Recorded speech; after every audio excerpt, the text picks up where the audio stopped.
Hey y'all, it is the Blackest podcast with me, your host, Chimére Sweeney, but you can call me Shimmy. And I wanted to tap in. This might be a mini pod. And for those of you all who don't know what a mini pod is, it's just a podcast that's 25 minutes or less, really to accommodate the chronically ill and disabled folks, including myself, so that we don't have to sometimes be forced to listen to longer podcasts that are longer than 25 minutes. And for the other folks who just don't want to hear somebody talking for that damn long. So I always say that when you're listening or watching this podcast, this is a podcast. If you can't watch it, you can listen. You can listen while you're resting, closing your eyes. You can listen while you're bathing. You can listen while you're sunbathing. You can listen while you're cleaning. You can listen while you're taking a ride share on the way to your medical appointments, because 25 minutes is really a short podcast. Sometimes I think that some of these podcasters, even if they are famous, they don't know how to keep it light and minimum. Y'all know I'm a makeup girl, so I gotta make sure that my shit ain't too shiny, although I wanted a very fresh face look today. So today is Wednesday, July 30th. Can you believe it already? We are almost in August. And the first thing I want to do, now that I've explained the mini pod to you, is say thank you to those of you all who are voting for Tori and I to be a part of Variety Magazine's America's Favorite Couple. It has meant so much to us to have your votes via Facebook every 24 hours. Or if you can't do that, it has meant a lot for us to receive your financial donations. When you donate, you are donating to the LA Food Bank, which is in desperate need of donations and food to still feed victims of the LA wildfires.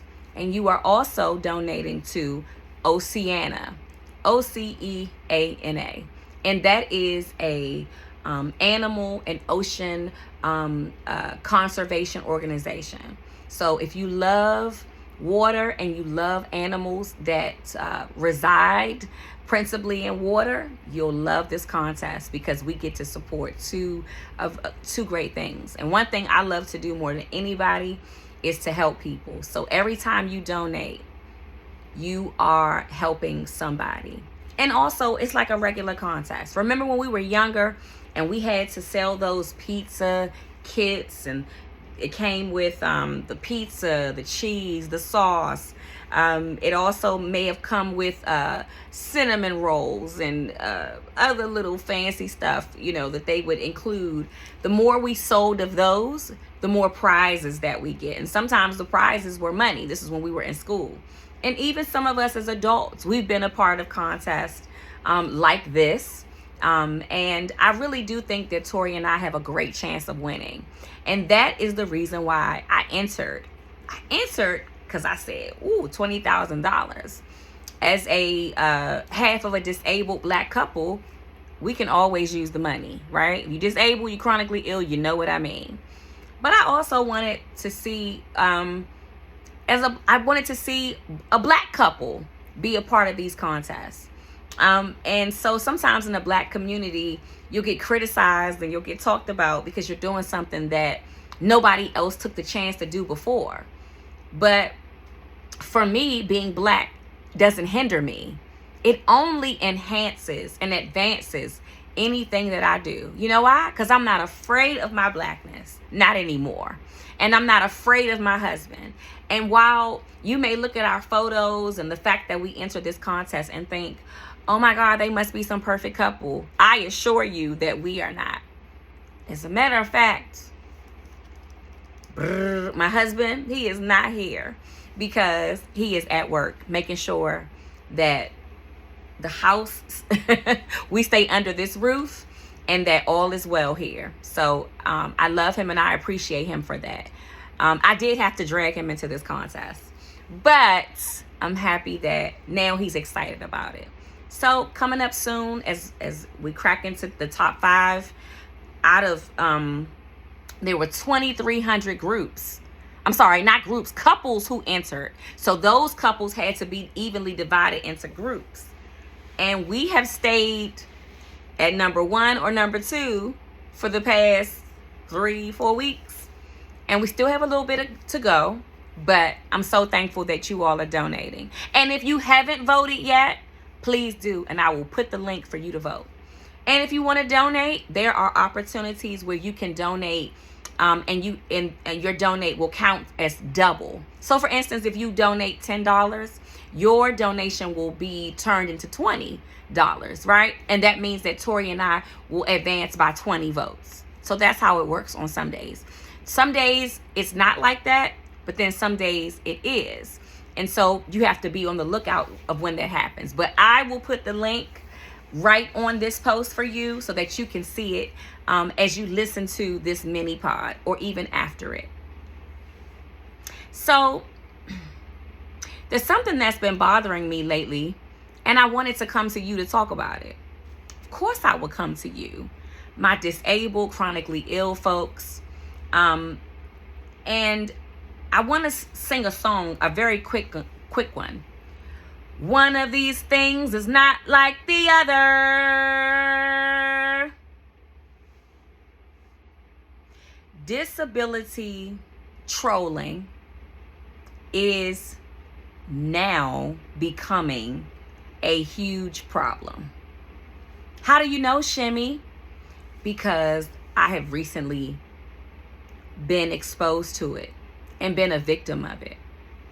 Now, before I really start, I'm not going to tell you the full story, but I am going to stay curious in this conversation so that if you have been trolling somebody, or if you know somebody who's been trolling somebody, and we're all disabled and affected by one chronic illness or 5, we can truly think about why we're trolling other people and what's behind that and what we hope to gain by trolling folks. Disability trolling, that means that disabled folks are trolling other disabled folks or chronically ill folks, is a real problem in our communities. And you know what the biggest problem that causes it is? Our ability to use our power of choice to make decisions that may not always align with someone else in our community. I know a little bit about trolling because while I wouldn't necessarily call what I was doing in the past trolling, I will say that I participated in gossip. He said, she said. I got in Twitter beefs. I confronted someone that I no longer wanted to be in communication in a very public way, which now I see wasn't cool. I called out mostly white organizations without calling them by name or without even sending an email or making a phone call to ask them to potentially think about and consider adding Black people and Blackness to their culture and to their organizations. I've done a lot of things that I'm not proud of. And while it wasn't trolling to me, it may have been trolling to the recipients of my wrath or my beef or whatever, right? And I have had to atone in many ways from that, because when you do things, I have a habit sometimes of being an oversharer. And that's how sometimes I protect myself. But I've been learning in year 5 of activism that that is not a healthy response. That's a survivalist response to handling problems. And that the best way to handle them is you can either approach the person with dignity and respect, or you can shut your mouth. But I think just like in the world, We see so much hate and disdain for people of color, for the queer community. Now I see so much hate for the disabled, and the chronically ill community. It's disgusting. Nobody trusts each other anymore. Nobody's willing to offer a helping hand, not as much as we've done in the past. So much has changed since COVID made her arrival in as early as, in my eye, as early as fall of 2019, going into the winter and spring of 2020, where there used to be so much money, grants, and other federal money, and other corporations and nonprofits had money at their fingertips because COVID was such a huge, it caused such a huge uprising and an uptick in sickness and death and long-term symptoms that many of us may never get rid of. It also happened around the time that George Floyd was killed, along with Breonna Taylor and other people that reignited Black Lives Matter. It also started the DEI,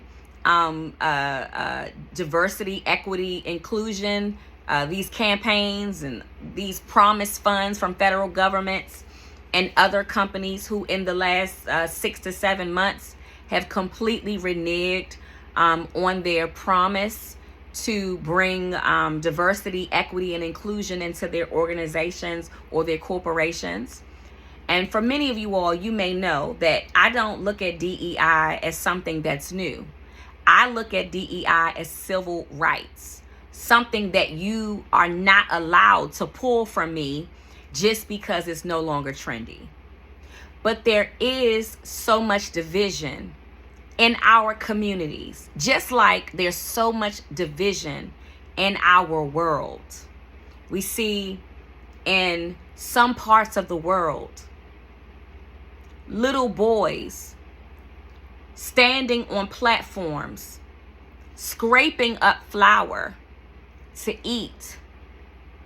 We see people killed for trying to get food to parts of our country, and they are losing their lives before they're able to drop or hand food and other aid to men, women, and children who desperately need it.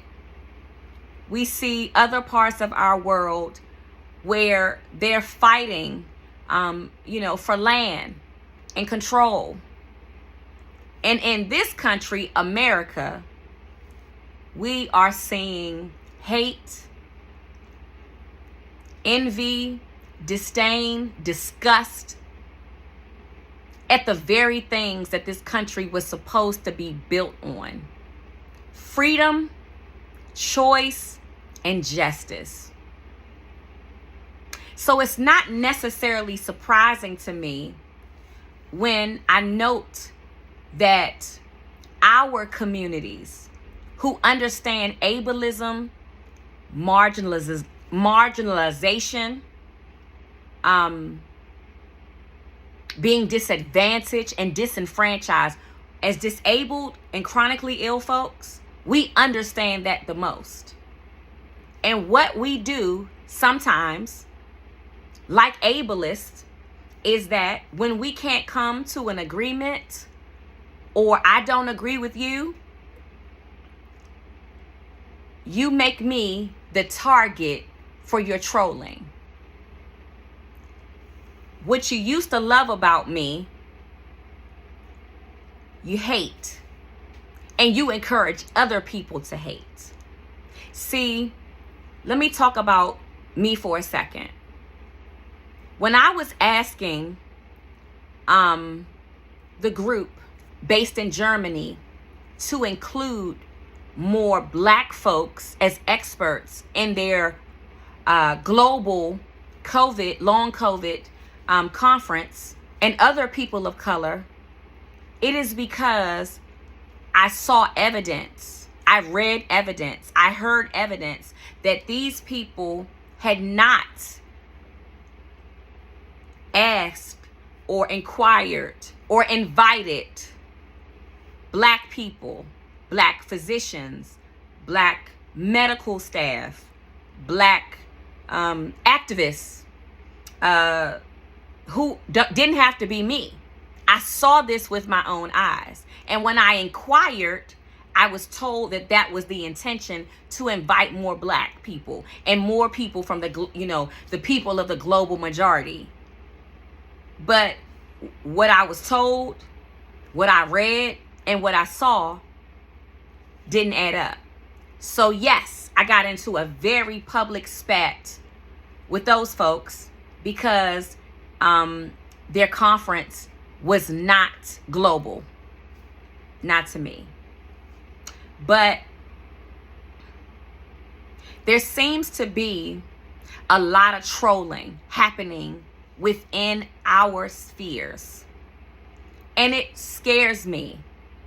It troubles me because there is a new generation rising up of disabled and chronically ill folks who became disabled by COVID and long COVID, MCAS, as well as ME and CFS, chronic fatigue syndrome, and other illnesses that may have been heightened or impacted by COVID-19. Because we did not do the job that we should have done to include folks, to welcome folks of all races, of all identities into the fold, what has happened is we have gained new followers, new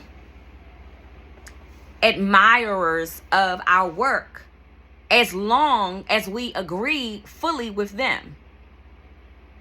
And I learned an important lesson when it came to planning my discussion series, what I wish white people knew about my life as a Black disabled activist.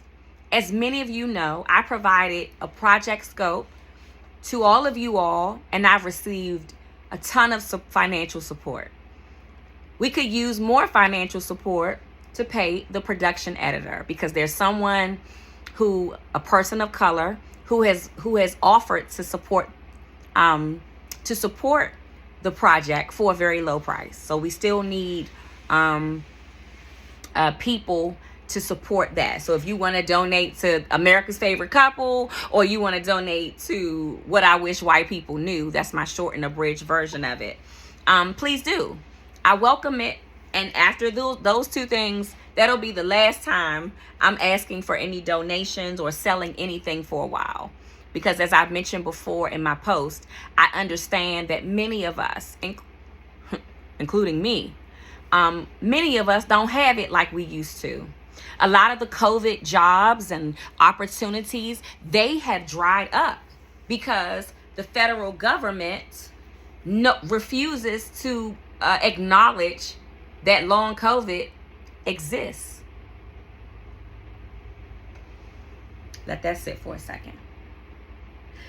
But because the symptom of not being as inclusive as we should have been from 2020 until now, what we've seen and what I am seeing is an uptick in trolls of people who claim to be in the same circumstances as me. So I was excited about welcoming new Black faces to my discussion series. Why?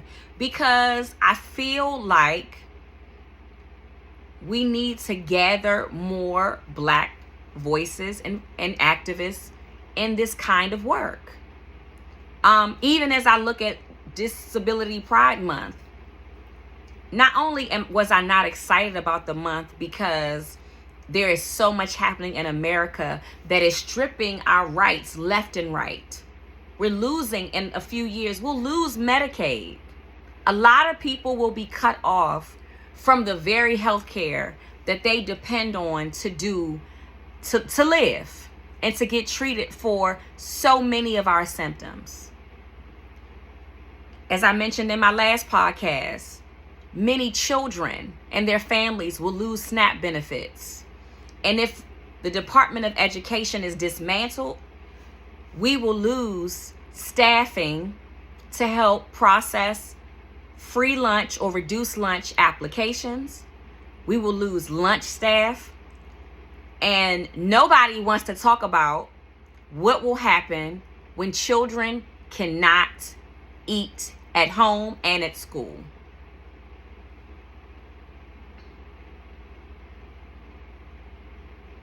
Sometimes when I get too excited about an idea or plan, I go full steam ahead.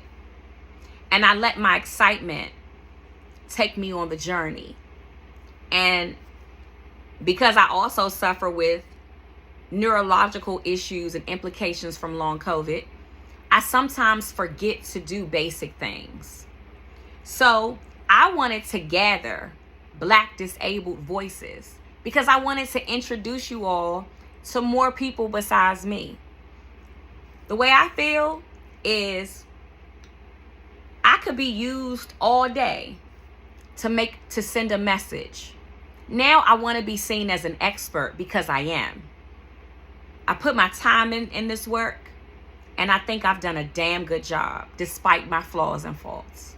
I'm not perfect though. But it's time for another generation of Black disabled advocates to come to the table and introduce themselves to you so that you can hire them and pay them justly. You can have them in your conferences. You can invite them to your talks and your speeches. You can invite them to be producers and decorators and designers on your projects. And you can hear their voices about what we want white people to know about the vastly differences in our activism. How we're underpaid, we're undervalued. Now that DEI or civil rights has been pulled back, many of the long COVID MECFS organizations, which I have told a few of them personally, they have stopped illuminating and training their eye on inviting more Black people in. And Black people and Latino folks need more access to care, to comradeship, to friendship, and to like people who experience the same things as we do. But in my excitement about meeting new Black folks, I didn't vet these people. I merely told them about my project, and I asked you all to send me some folks that you thought would be great candidates for the project. And I got about 5 or 6 people who were interested. And I was so excited because I have a crew that I would call like the old schoolers, like the old school Black activists. You know, Brooke Keaton and Nisha McCrae and Dr. Marjorie Roberts. You know, those folks who I've known for 5 years, who I know could get down with the get down. But these women now, we're all doing different things. Some of us run nonprofits. Some of us run companies under nonprofits. Some of us are working now to supplement income. Some of us have been added to boards of directors, and I'm proud of all of us. We deserve way more credit than we get. And I'm going to list a couple of the people I've just mentioned in ways that you can contact them or donate to them if your heart is so led. This month, we should have been really talking about more Black disabled activists. I posted a picture in an email to these potential participants, a picture of Tori and I that has been floating around because it is a part of America's Favorite Couples competition. And we were at a wedding in an open air, open window, open door space. And any of you all who know me, I tell you all the time that Tori works hard. He's not here now because he's working. He leaves out of the house at 1:30 p.m. and he doesn't usually get back into this house until 4 o'clock a.m. the next morning. Whenever I get a chance to be with my husband and take a photo with him where we're both looking fly as hell, I take it. Take my mask off, he takes his mask off, and we take those photos quickly. Resume mask wearing and going about our business. Unless we're outside, those masks usually don't come off. And at this wedding, everything was open, right? So I sent those photos to the participants because I wanted to show them that nothing is impossible for Black disabled folks. Those of us who can go to a wedding can go to a wedding. Those of us who can drive somewhere, we can drive somewhere. Those of us who can speak virtually at a conference, we can do that. Those of us who can donate to each other to sustain housing and food. Like I always preach about community service and building community. I never ever want my Blackness and how I use it to hinder my ability to conquer the world. And so one of the potential participants let me know that they were disheartened to see me in an open environment without my mask. I respected what was said to me, and I understood it. I understood why. But I didn't agree that I shouldn't have taken my mask off in that open space. The person didn't ask about the environment. They didn't ask what we had in our bags to keep us also safe, our tools, our toolkit. When I said that I respected their view, they proceeded to tell me that what I was doing in that photo was feeding into white supremacy and causing collective harm to Black disabled people. They proceeded to tell me how much they love Black disabled folks and that what I was doing in my activism was performative, phony, fake, and that they understood my entering America's Favorite Couples competition with my husband, with the photos of us mostly outside or in our own environment. They understood that we were doing that to show an ableist side of ourselves. When, if you go to the the competition, and you read what we've written, it talks about my disability. I talk about it in some of those comments. And I notice that some of those comments don't get posted because I talk about that a lot. And I felt misjudged and mislabeled, and I said so. And I couldn't understand how my ego got in the way at first, because I was like, who the fuck? Collective harm? I have not caused collective harm. And if I've ever felt like I caused harm, I've apologized personally, privately, and publicly to folks. I have done so much atoning that, and I'm the kind of person, I'm so self-aware. As soon as I fuck up, I'll tell you. Before you can tell me, I will tell you.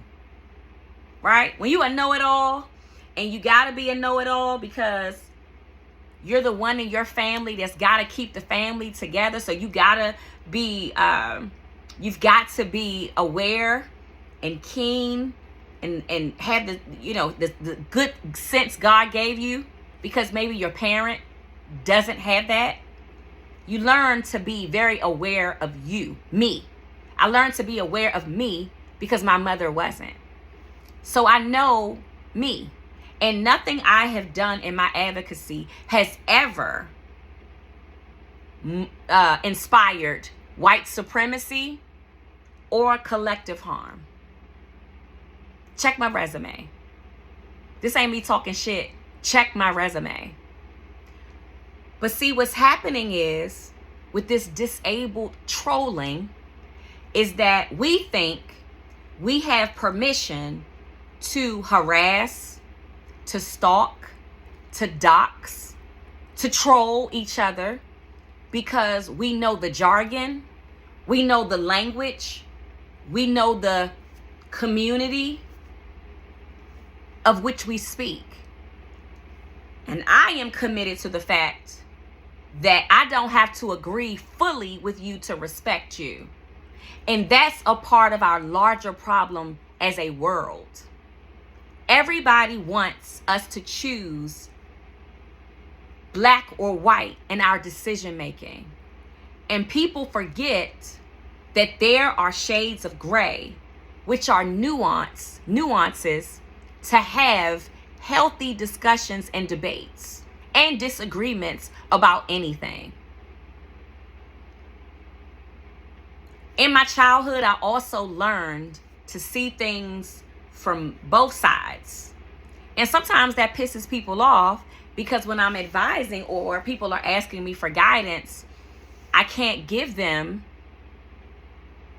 often what they're asking for, because I've got to look at it from the left, from the right, and in the middle. I'm no longer a Democrat because I'm an independent now, because I see the world so much differently after our last election. And to be called names and to be insulted back and forth via email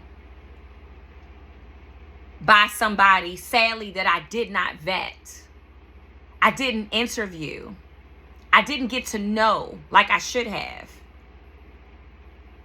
made me take stock of how easy it is for people to troll each other, even in the same communities. Black folks do it to black folks all the time. We troll each other, and that ain't right. Tori and I were trolled for being a part of a contest or a competition, because often what we don't understand, we criticize, we mislabel, we judge, and we troll. And because we've stopped listening to each other with respect, dignity, humanity, compassion, when we don't get the things that we want, or we don't hear what we want from each other in community, we troll each other. We talk a lot of shit on social media about each other. We gossip to each other. We ruin opportunities for other people. Trust me, I know. I've been canceled by a lot of white, mostly white organizations, because I talked about anti-blackness in our community, which is still running rampant today. So while I maybe should have approached those organizations personally, I do know that there are a few people who wanted me off of social media, or to be banned, or to have my, people not be able to see what I post or tweet or text or whatever. And so they made it happen. Because a lot of times people would rather you choose a side that's theirs, as opposed to examining with you more than one side. Now, I can respect somebody saying, man, I really wish you would have wore a mask in that open air space. But what I won't allow is myself to be trolled by someone who's trying to demean my advocacy my community building, and the messaging I've had for 5 years. And I would encourage any of you all who are trying to build something in the disabled community, beware that there is a generation rising up of young and older folks who are gunning to troll you. You say one thing, the sky is blue, and they might think it's indigo, and they trolling you, and they talking about you, and they're telling people that you are contributing to white supremacy. No. Or ableism. No, I'm not. You hear anything I've said in the last 5 years, you know that that's not true about me or my mission or my goal. And even in what I wish white people knew, that's not a trolling discussion series. That's a real, emotional, impactful, educational, sustainable, honest conversation about the differences between what happens with Black disabled activists versus what happens with white disabled activists. It hurt my feelings that I was trolled, not just in email, but on TikTok, because I don't understand how, if people say they love other Black people and other disabled folks, and they're speaking for those folks, how are you coming and gunning for me? When I'm disabled, I'm Black, and I struggle just like you. And the thing about me is I share my struggle. But I think people feel entitled to your decisions and to your choices. So when you can't get me to agree fully with you, you call me names. You stalk me on my social media. You talk about my husband. And you assume you know about our lives, and you don't know anything. And the truth, y'all, whether you're masking or not, that's not my business. All I can do is let you know that I mask a lot. 100% of the time, honestly, save a photo here and there. I don't go around people who are sick. As far as I know, I'm still asking family members to take tests. And if they coughing or sneezing or whatever the fuck, I want to hear. Let me know. I went past a mini pod, but this is good today. I'm preaching today. I want to know, well, I can't come down to visit. I won't be down there. I'm not coming over, and you damn sure can't come over here, because I don't want COVID again. But to insult my husband and I, and to say I'm causing collective harm because I don't agree with you, I respect you, I don't agree with you, that is petty, it's immature, it's baseless, and it will continue to ruin the disabled and chronically ill communities if we let it. So please be careful who you invite into your spaces, who you invite to your conferences, who you ask to be a part of your machine, who you invite, even with the best intentions. Interview them, vet them, talk to them, virtually meet them. That's one thing white people taught me. Working with all these organizations, I studied what white people do to be successful with their organizations. And I'm glad I did. You know, a lot of times, you know, you'll hear people say, oh, I can't get nothing from a white person. Not me. I got a lot. And I learned, and I didn't follow the rule. I learned to vet people. That's why if I've ever been a part of a mostly white-led organization conference or whatever, you know what they do? They want to meet you as soon as possible. Oh, when can you meet? So I can get to know you. So we can be all on the same page. That's a thing I admire about white people that's not often found in people of color. It taught me, and I didn't follow my own rule. I failed. And I'll probably be mad at myself for a while. So I've lost some participants and I need more. Or maybe actually one of the people that I'm looking at and who has volunteered to be a part, I like her. We've spoken. She's a wonderful activist. She's honest. She's fun. She's funny. She's gorgeous. And she's intelligent. And it may just be she and I. And that'll be good. You know why? Because I can pay her more, pay my business, and I may have some left over to pay the production editor. As you all know, I am using money that I raised from the film to do this, also to do this project, because I didn't want to misuse anything. And I wanted to do something that was produced by me. Even if I didn't make my documentary dream come true yet, I wanted to also show you who gave that I'm still using your funds for the right reasons. And so, just because people speak your language don't mean that they have your best interests at heart. And if you are a trolling person who is disabled and chronically ill, you got some nerve. We have got to learn how to exist in this world together.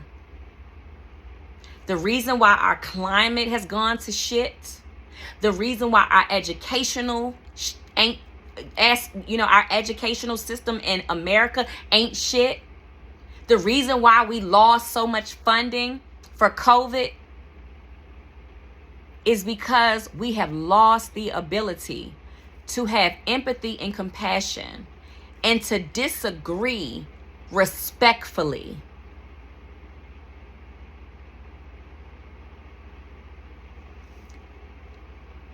If you are disabled and you chronically ill, you don't got no business trolling nobody.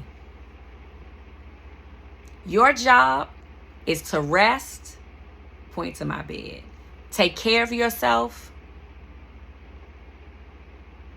and if you can, help those in your community and your ecosystem that you are responsible for. If you are trolling, stop it now.